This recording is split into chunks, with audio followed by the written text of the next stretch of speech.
All right, everybody, here we go. It is Wednesday, March the 6th, 2019, episode 314. Introduce yourself to the people. I'm so excited for this. My name is Margie Rodgers, and I live in upstate New York. So you were married to Mr. Rodgers. I am, actually. Wow. Yes, and I live in a wonderful neighborhood. And I wore the cardigan over and everything. It's brilliant. That's so cool. Have you seen the Mr. Rodgers documentary? Not yet. Not yet. It's supposed to be really sad. I've postponed watching it. Yeah. Yeah, but he did a lot of good for the world. Oh, yeah. I mean, it's sad. Like he was, I guess, not like he was a bad dark person, but he had a lot of issues going on and stuff. He was doing all that sniper in Vietnam stuff. Yeah. It's supposed to be super heavy. Yeah. And everything I've heard about it is you need to be ready to cry. Yeah, and all of that stuff that he did, and yet he still turned out to be an amazingly wonderful, kind, generous person. So gentle. Yes. I grew up on him, watching all that. Yeah. And it was it's weird. I don't remember it, but I remember specific moments being in a preschool watching it. Mm-hmm. It's weird. He stuck with a lot of people. Yeah. It's weird now, with this, though, even if it never gets any bigger than this, my kids are going to have all of this to go back on. Yes. I wish I had that with my mom. I'm sure you wish you had that with however many people. Yeah. I was listening to another podcast, and they're talking about an app idea where, you can meet people who have died. So, right now, you make a thing, this is who I am. Mm-hmm. And the way that they have, artificial intelligence... Mm-hmm. As long as you have 45 minutes of your voice being recorded nonstop, they can make it say anything in your voice, already. Oh, wow. I didn't know about that. Which is super dangerous with media, you know what I mean? Yeah, right. A lot of stuff like that has already happened. It's only going to get worse. Yeah. Because you can literally have, it started with Obama. You could literally have Obama say something, have it look like he's saying it. Oh, yes. Not, Yeah, it's not. Yeah, that is very scary. But, that would be so cool to be able to, how you're talking about your husband, who passed away. Mm-hmm. I could meet him right now. Yeah, you know what I mean. That would be so cool. On video. Yeah. But I don't want to live forever in that weird way. Do you want to live forever? Well, I don't think. Well, the system is set up so we can't anyway. Mm-hmm. So yeah, right. I mean, if you could hit a shut off button, that would be cool. But stuck in limbo forever would be pretty weird. Yeah, I think they call it purgatory. Yeah, true. Yeah. Yes. And in Beetlejuice, it's a public servant. You're a public servant. I've never seen Beetlejuice. Oh my God, you've got to see. Well, I mean, I saw it as a kid, but I have no memory of it. You know what I mean? Your homework. Okay.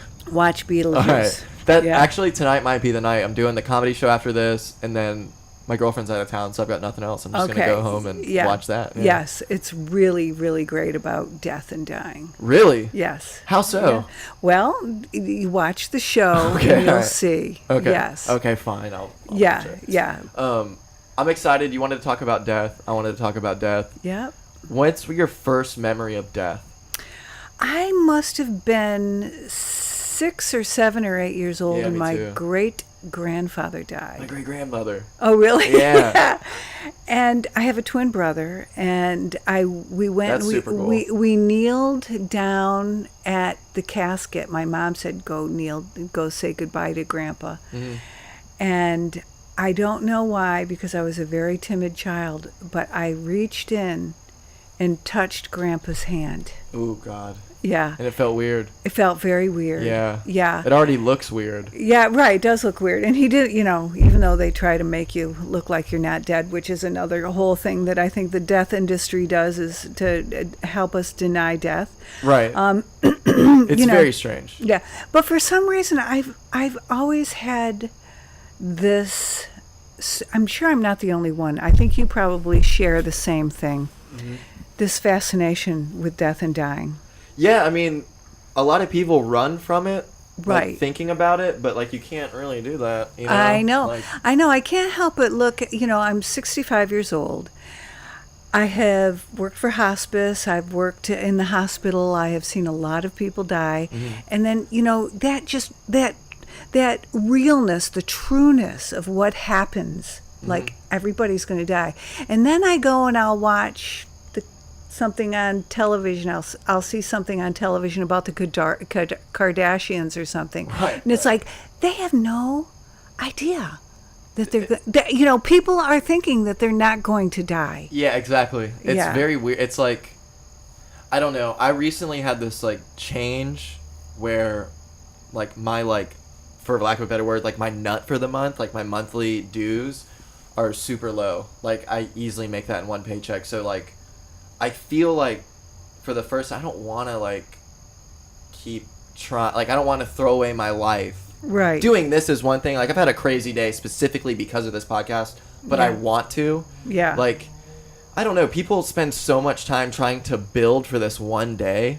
Right. And then you're dead. I know. Exactly. Or they think that they're going to have another day and another day and another day. Right. Yeah. And then there another is a fine day. Line. And there is, and the truth is, death is certain. Time of death is uncertain. That's what the Buddhists say. Mm-hmm. So death is certain. It's coming for you. You just don't know when it's coming. Unless you have an illness. And even then, you don't really know when it's going to happen. It's so weird. I was telling you about my mom before. Like, when she was diagnosed the first time in like 97 or 96, she was given 6 months to live. Like you're never going to see your son go to kindergarten. This last summer, like, you need to go on a family trip because you're going to die in, like, the next 90 days or whatever. And we went on this trip, and it was really weird. I don't remember much, except for my dad was at, like, my dad found out, so Mr. Couch, Bill Couch, is not actually my dad's dad. And he found that out at, like, 27 years old. Oh, my. On this trip, saying bye. So, like, I used to have this dream where, these demons, like demon people, would break into my room, and I had like a window. I was on the outside of the house, and for whatever reason, like I would be like 3 years old, 4 years old, and my parents wouldn't be home, and I would run out the front door, and my dad had an Astro van that he used to work out of, and this dude would be sitting in it, and I fucking swear, like he'd be like, "Oh, get in here, I'll save you," and like I'd get in, and the demons guys would just like run right by, and they'd go away. And he'd be like, "I'm always with you, blah, blah, blah." I have no idea who this dude is. And the moment that... So we find out who his real dad is. It's this kid who died when he was 6... Not when my dad was 16. When this kid was 16. Oh, wow. He had my dad's mom had an affair with a 14-year-old when she was like 30. Which is horrible, obviously. Well, not so, because it created a nice person. Yeah, it's true. But, Bill Couch was a salesman, so he would be gone. So on the birth certificate, because they were married, Bill Couch is the father. You know what I mean? So they end up getting a divorce. She's a horrible mother. Child Protective Services come in, scoop up my dad. That's in West Virginia. He's in like Columbus, Ohio, Bill Couch. They contact him, say, "Hey, your son," you know. He knows that's not his son, though. But he takes him in and like treats my dad really bad. Aww. But... the point is, we find all that out, like, that's not actually his family. So we go meet this new family in Cincinnati, and the first picture they show us, so I left this out, but in the story, he'd be in a military uniform, and, like, you know, in the Sandlot, like, the way that Babe Ruth looks, how he's, like, that 60s golden picture look. They show us a picture, and it's him in his ROTC uniform, and I was like, that's the guy from my dreams. Oh, my God, isn't that cool? I swear. Yeah. And... then, so my dad, like, he never grew up, like, religious at all. And then when all this happened with my mom, I'm not half Mexican, I'm a quarter Mexican. So, like, she has that, like, Catholic shit going on, you know what I mean? So there's always, like, religion there, and then my dad just not at all. He gets saved and gets super into it. He has, like, this whole testimony he'll tell you. We're, like, it's this really weird situation where we're all, like, praying, and we're all, like, super into it, you know what I mean? And we're coming back, and we're, like, saying this prayer, and, like, this is crazy. Like, I don't even believe in this shit, but this cloud, I don't know if this is all of us dealing with trauma, and we all just, like, projected saying this or something, and our memory is, like, taking over the way we viewed it, but this cross, like, is going along the side of our car, and then it comes out in front of it, and we're just going down the highway, and it's, like, leaned at an angle, and you can see, like, Jesus on it and all this, and I'm, like, we're all freaking out. Like, my mom's crying, my dad's crying, and I'm like, he kept his promise, mom's cured, blah, blah, blah, blah, blah. And when we get back to Jacksonville, she has no cancer. Like, she quit doing chemo, quit doing everything, and she just...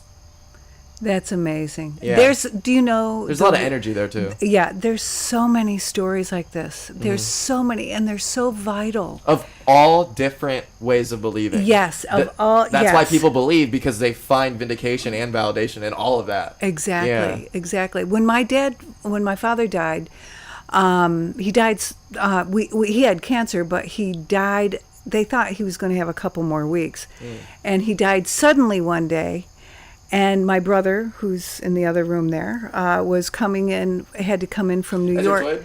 No, that's not my twin. Okay. I have 3 brothers. So anyway, we had to wait 8 hours for him to get in from New York City to where where my dad was. So we turned up the air conditioning. We put on a funny outfit on him, and Cody was tickling his knees, because he always used to tickle our knees. Oh, yeah, I do that to my girlfriend all the time. Yeah. That's torture. Yeah, and so he was dead, so he couldn't fight back. But anyway, we were just having a fun time with him. My brother's a professional photographer and took photographs, which I thought was kind of weird at the time. Right. But then after he did them, my father was very religious, and there was a shadow of light over his bed in the shape of the Virgin Mary, and he loved Mary. Yeah, yeah. So, and then, I hear these stories all the time. Remember the Virgin of Guadalupe shit? Yeah? My mom went there. Oh. Right before this. Yeah. Like, she went there.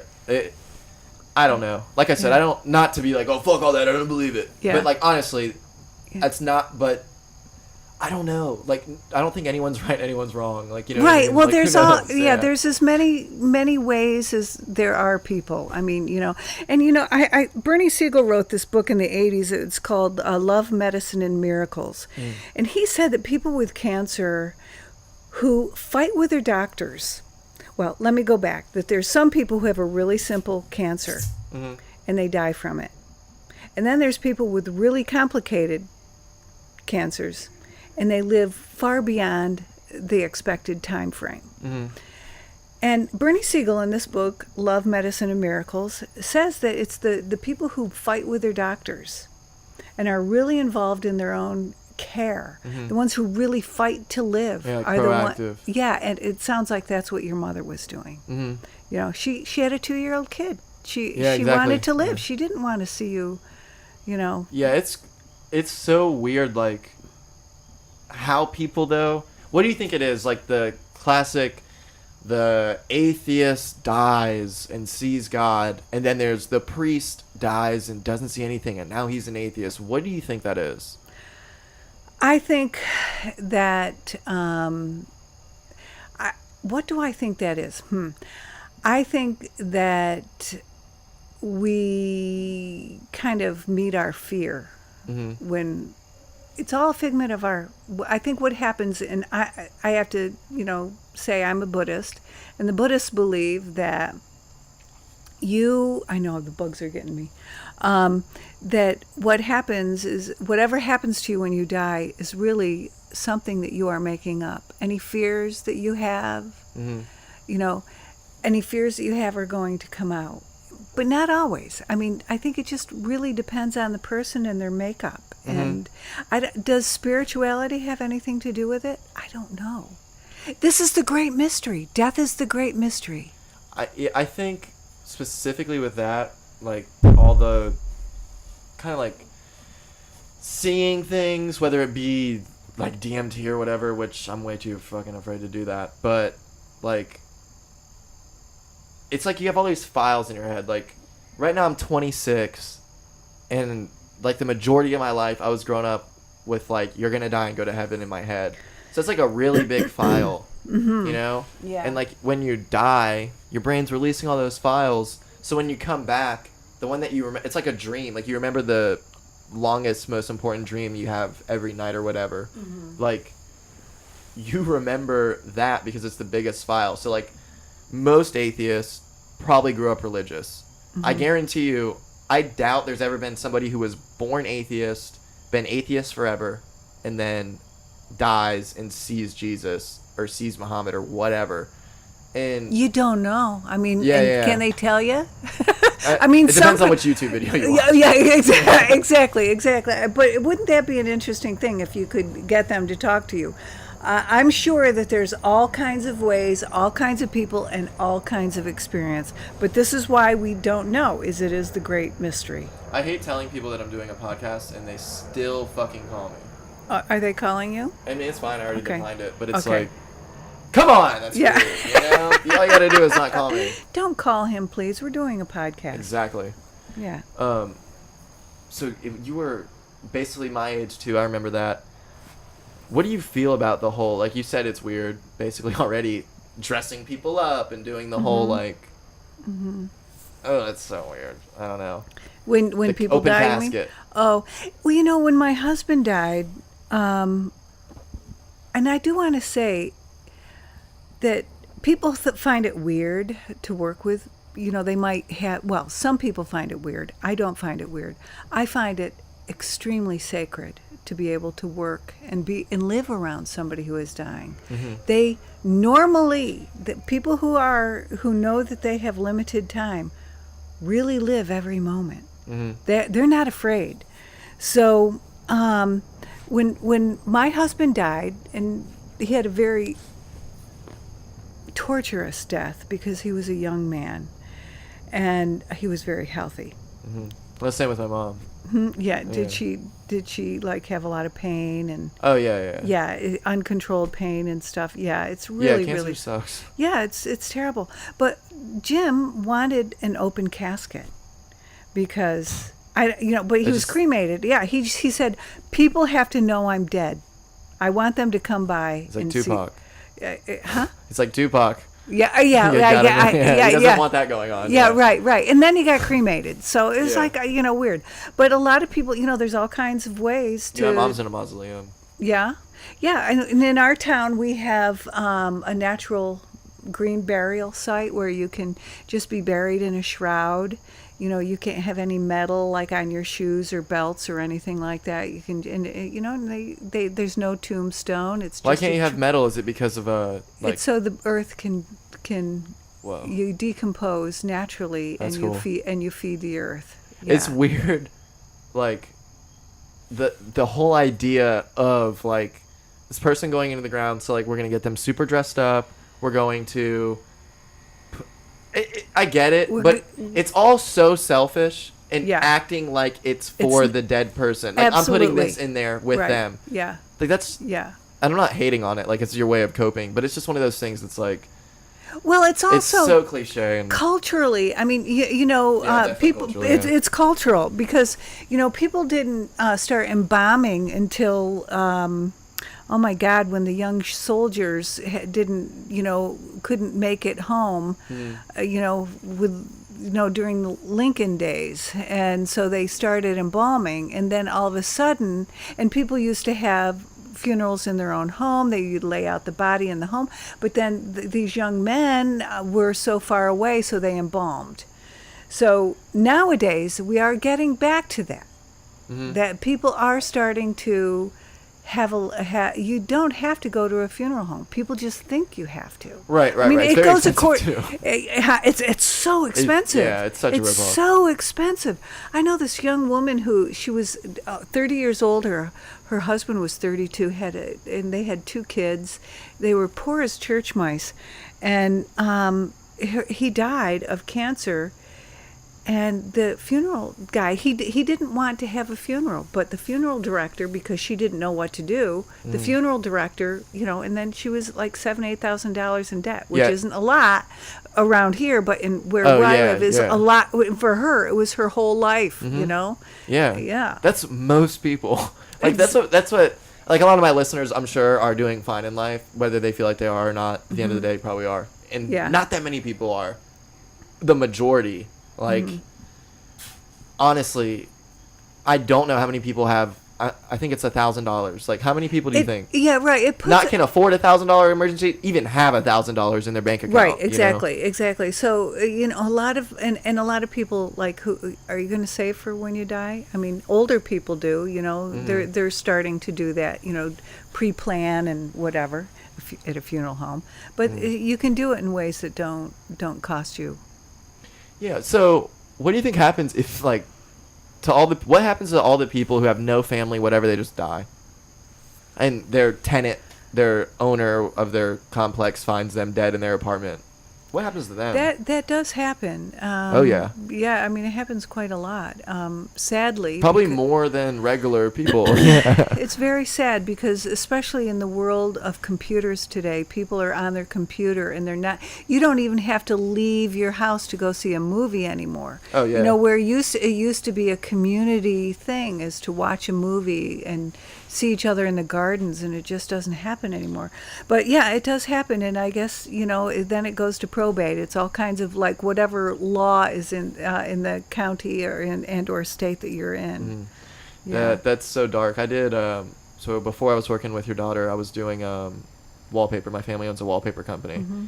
So this one old woman, like, her husband was a surgeon and he was super rich, and he died, and she was just stuck with all this money. And she was very into, like, art and books and stuff. So she had this house that was just filled with books and art and all this really nice stuff.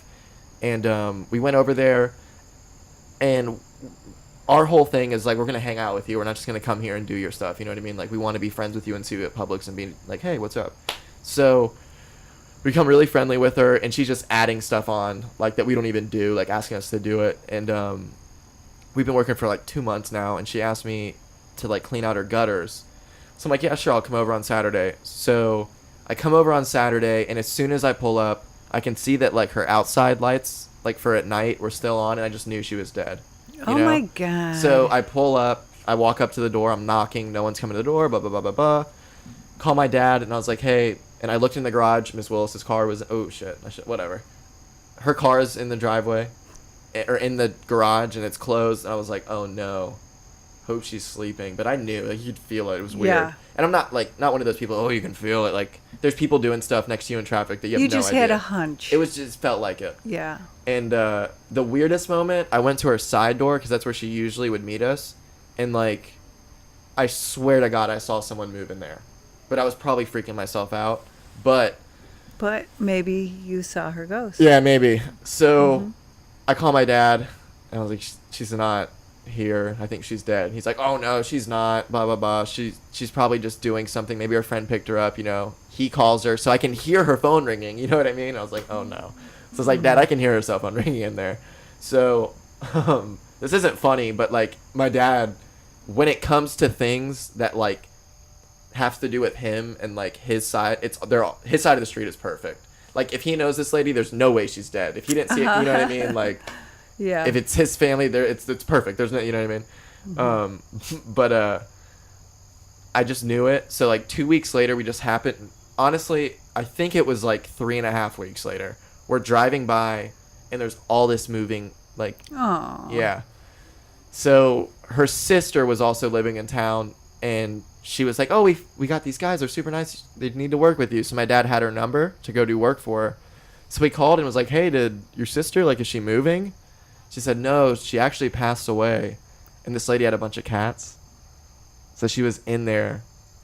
Like, I feel bad because I knew she was dead, and I could have just easily, like, called 911 or whatever you're supposed to do, but I didn't because my dad was like, no, it's fine. I'm not blaming it on my dad. But yeah, you know what I mean? Right, yeah. So it's like one of those things where, I don't know why I'm laughing. Let me get serious. The cats were in there with her for 3 weeks, however long it was, and, like, ate her, basically. So her sister, like, found her like that, you know what I mean? Like, that in itself, you never fucking know. Like, that could happen. Like, one of my dad's, the guy my dad, like, used to start wallpapering with, his, he had, like, an epileptic girlfriend. And one night, she woke up and was going to the bathroom at her apartment and had a seizure, fell on a glass table and died. So the guy is calling her, trying to figure out, and he found her like that. You know what I mean? Like, that's something not to, like, let that, like, ruin your life, but that can happen every day you go see somebody. Yeah, there's a lot of very, very, very traumatic ways to die, and sometimes it's really hard to die. Oh, you know, sometimes it's really hard to die, and then there's other times that it just is so simple. Do you think you've ever died and you're in, like, a different universe right I now? definitely believe in reincarnation and other lives and other dimensions. Yeah, I do. I had I this do. do you have like a moment though, like since I said that, it's not something to normally think about, but do you have like a moment since I said that you're like, holy shit, did I die there?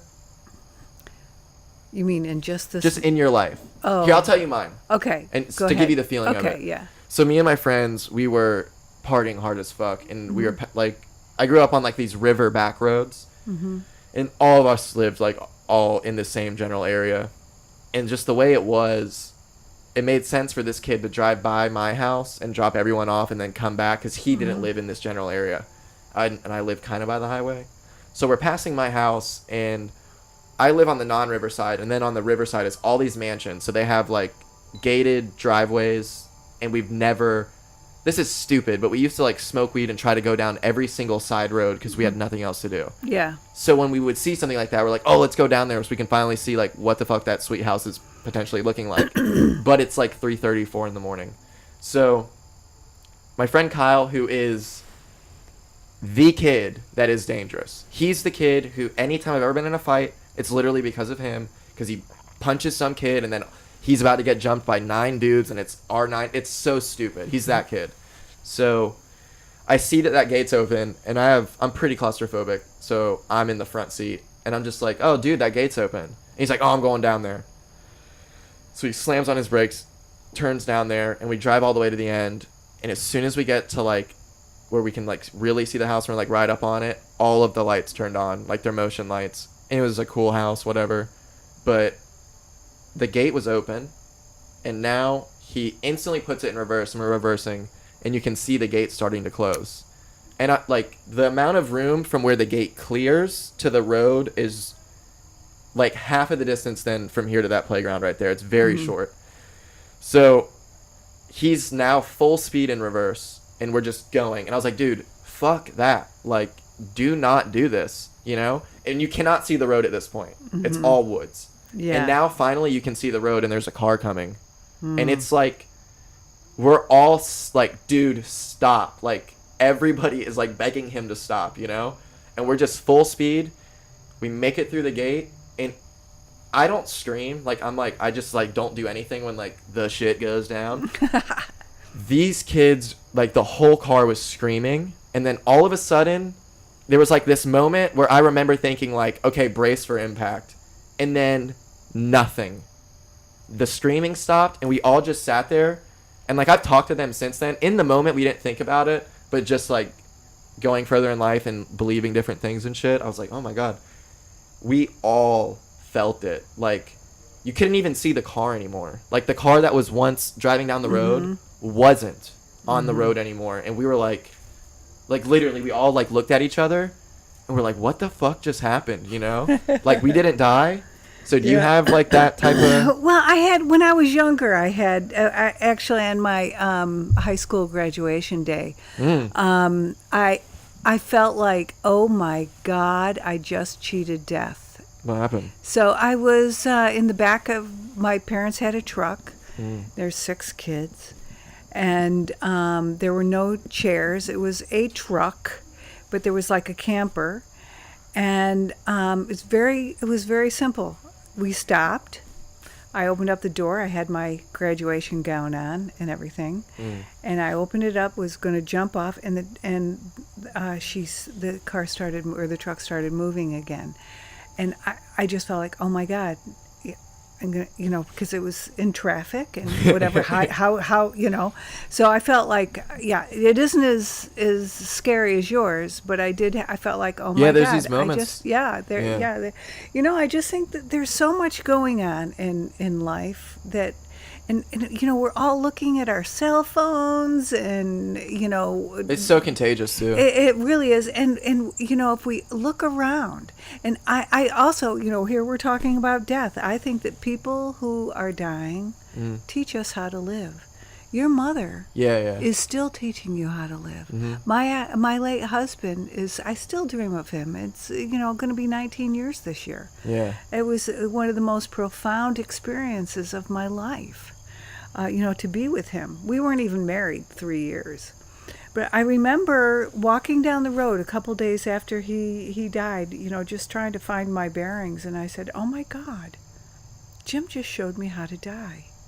Yeah. That's crazy. He really just showed me how to die because, he just really faced it. Some people are just, want to be unconscious or whatever. Yeah. Yeah. I don't want to wrap this up literally at all. But we have to. Yeah. Do you come to town on the regular? Yeah, I do. So let me just say one thing. Yeah, I was going to ask. Let me just say your thing, and I still got a question. No, I want to say one more thing. That the people in Bhutan believe that if you think about dying 5 times a day, you will live a happier life. And there's an app called. What if you think about it 100 times a day? Yeah, then you'll be really joyous forever. But there's an app called We Croak. We Croak. Yeah, We Croak, and is that CROAK or KE? No, it's CROAK. Okay. We croak like a frog. Nice. And they remind you get 5 hits a day of that reminding you're going to die. And then they have these great quotes. I love that. So yeah, you should look at. And also the Death Cafe. Yes. Get into the Death Cafe. There is one in Jacksonville, and I think it's going to be March 6th. I'm down. Yeah. So go to it. It is a wonderful. This comes out March 6th. Oh yes, how great! How cool is that? I know. Yeah. So there is something wonderful about facing your own death. It gives you courage. It makes you fierce. Mm-hmm. It also makes you afraid at first, but then when you realize, hey, it's going to happen, you might as well plan it. You should also feel everything. And you should feel just everything. Just because something's scary doesn't mean you shouldn't feel it. Exactly. And So, I really don't want to wrap this up. This sucks. So we can do another one when I come back. Yes, please. I come a lot. Good. Yeah. So, what do you think happens when you die? I know you said you're Buddhist, but everyone's kind of got their own little twang to it. I have no fucking idea. But if you had to bet. If I was going to take a bet. What feels like it? What feels like to me. What's your 34% Trump approval rating on what happens when you die? Trump approval? None. Yeah. So I think what happens is that you are. Let me tell you one thing. Okay. Please. I'll tell you a dream I had. I love it. I was with my aunt when she died. Ooh. And she was a single woman. What happened? How'd she die? She died of COPD, heart, lungs, and it was really rough. Yeah, it was really rough. Anyway, I always worried about her. She was single, oh my God. And I had a dream after she died. I was with her when she died. And I just kind of worried. And then I had a dream that I was having a party at my house, and I can remember the doorbell rang, and I walked across the wooden floor. I opened up the door, and there was Aunt Ruth, and she had this angel behind her, this huge, beautiful, big, white-winged angel person, protective person. And, I say angel because I don't know another word. Right. But she just looked at me, and she was like, I'm not lonely anymore. I'm really happy. That's heavy. So I think that you get people that will help you through between lives. Mm-hmm. I don't believe that it's over when people think it's over, And that's okay if people want to believe that. Maybe it is for them, Yeah, but I believe you just keep going on. So I just think there's something, not to do something more, but like, just to me, it just feels like there's so much feeling to it. Maybe that's just like consciousness or whatever. Yes, right. But it certainly feels like, and life gives you things to show you that there's more than just you just the have ground. to pay attention. Just like that experience in the car. It's like that some kind of dimensional thing it was weird. Happened. Yeah. Very weird. Well, it's great talking with you, and I hope we get to talk some more about death another time. I'd love to tell you about some of the stories of, like weird things that happened after people have died. Tell me one. Well, the one that's coming up right now is this wonderful man. He was dying, after he died, I didn't realize it, but he painted hawks. Whoa. And he would paint them in big sizes and then reduce them down into stamps. I guess it's some kind of hobby. And he was also into buffaloes. And I had no idea that he was into buffaloes. Mm-hmm. And my native name that a native teacher gave me one time was, at one time, this one teacher I had, is Buffalo Stans. And I found out I actually performed his funeral. So, and then on the way home from the funeral, a hawk was riding right alongside my car. Yeah. For a good half a mile, not a long ways, but a half a mile. That's right at the passenger window. That's crazy. Yeah. So I felt like, hey, he was with me. What do you think about like I said, I'm when it comes to psychedelics, like I'm not mentally strong enough. Like I can't. I used to It's good that you know that you're. Yeah. I mean, maybe one day, but not right now for sure. I've never I took shrooms, and I lived in the rave world. You know what I mean? But I never was into the tripping thing. What do you think about DMT and stuff? Because I got a crazy fucking story. Well, I think that, Michael Pollan has written a book called, oh my God, Change Your Mind? How to Change Your Mind? And he How to Change Your Mind, yeah. Yeah, he has been using... Or is it The Science of Changing Your Mind? I think it's How to Change Your Mind. Okay. Anyway, we can look it up. Yeah. You can correct me. No, fuck that. Okay. Anyway, he found out that people who were really afraid and anxious about dying, they were doing mescaline and mushrooms and all kinds of stuff. Yes. I just listened to him on Sam Harris. Yes. I mean, it's amazing. So, and all these people are feeling okay about it.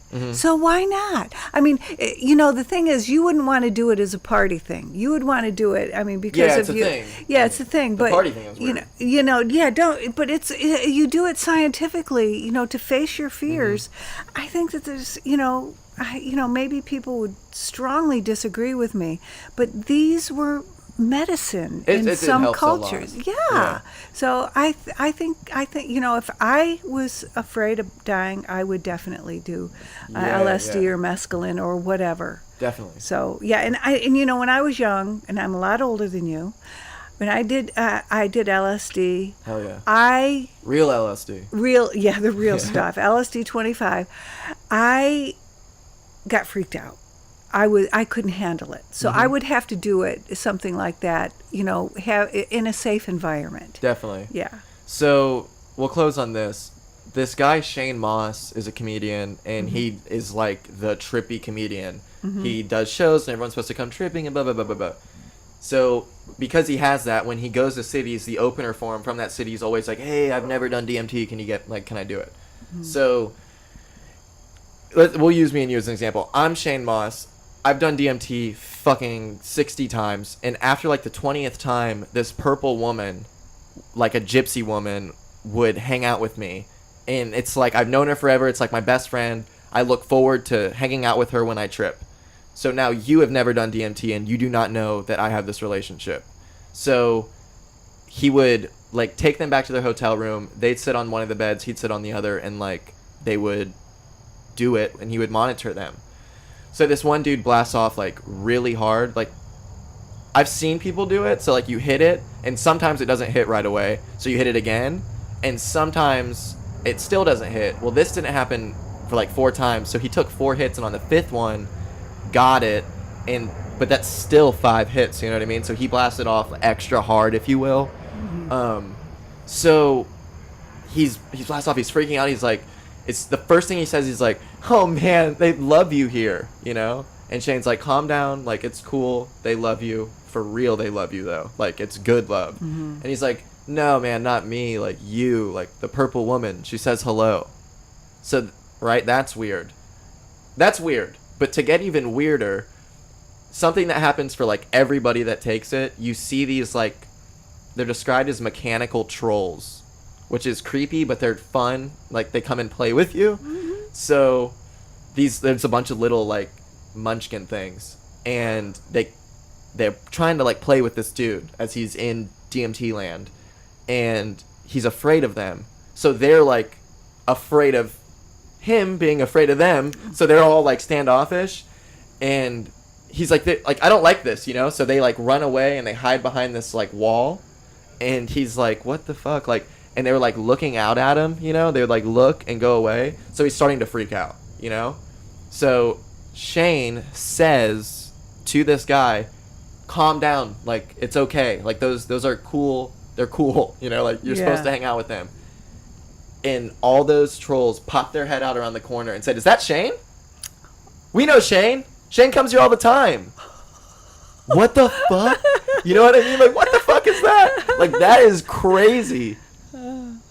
Because my whole thing is, with all that, it's like, oh, that's just all your chemicals in your mind. Just like the whole file thing we were talking about when you die. But, like, this is, like, something that he never knew existed. Mm-hmm. So it's I don't know what's going on there. And that is why I won't do it. If it truly was something chemical in your brain, like, we'll talk about this. I don't even believe in free will. So, like, that gives you more control. Because if everything you're doing makes what you do later happen, then you just, like, start doing all the right things to make the right things happen, you know? Yeah. So I would probably do DMT if it wasn't for stories like that. I have other ones, too, and it's just, like, very, I don't know. It's creepy. The world is a fascinating place. Were they doing DMT when you were growing up? Not DMT. Mm-hmm. Yeah. No. It's weird. Yeah. Well, thank you so much. Oh, thank you so much. It's really fun. Yeah. I wish we could go for another forever. Well, we'll do it another time. Yes, please. Yeah. All right, well, thank you very much, everybody. I'm going to play you now your ending words of wisdom from your comic of the week, and I will talk to you on Friday. Love you.